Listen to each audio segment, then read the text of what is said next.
کیے جانے والے کاموں کی حفاظت کے، اس میں سے کوئی کام معصیت کا نہ ہو۔ اور سب سے زیادہ میں عرض کر رہا ہوں،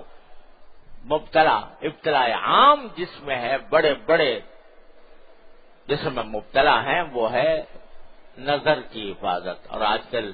اس ٹیلی فون کی وجہ سے یہ فتنہ سارے گھر گھر میں بچے کے ہاتھ میں ہے،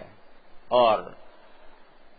بڑے سے بڑے متقی پرہیزگار کے ہاتھ میں ہے۔ بظاہر نیک نیتی کے ساتھ اٹھائے ہوئے ہے کہ میں اس میں اچھی بات کہوں گا یا اچھی بات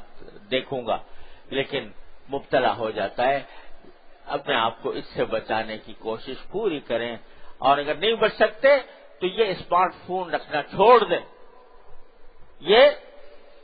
سادہ ٹیلی فون لے جس میں صرف ٹیلی فون کا کام ہو اور کچھ نہ ہو، ایسا رکھو تاکہ دیکھو ایک شریعت کا قاعدہ ہے کہ دفع مضرت مقدم ہے جلب منفعت سے، یعنی نقصان سے بچنا مقدم ہے نفع اٹھانے پر۔ یعنی ایک چیز ہے جس سے آپ کو یہ بھی امید ہے کہ شاید کوئی نفع پہنچ جائے، اور یہ بھی امید ہے کہ نقصان پہنچ جائے،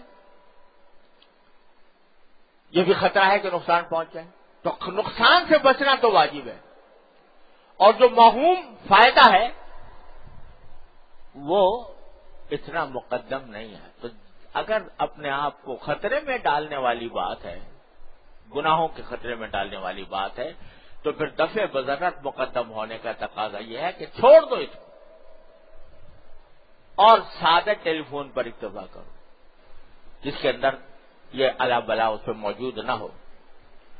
تو اللہ تبارک و تعالیٰ اپنے فضل و کرم سے، اپنے رحمت سے مجھے آپ کو اس کی توفیق عطا فرمائے۔ یہ ساری زندگی ایک جہاد ہے میرے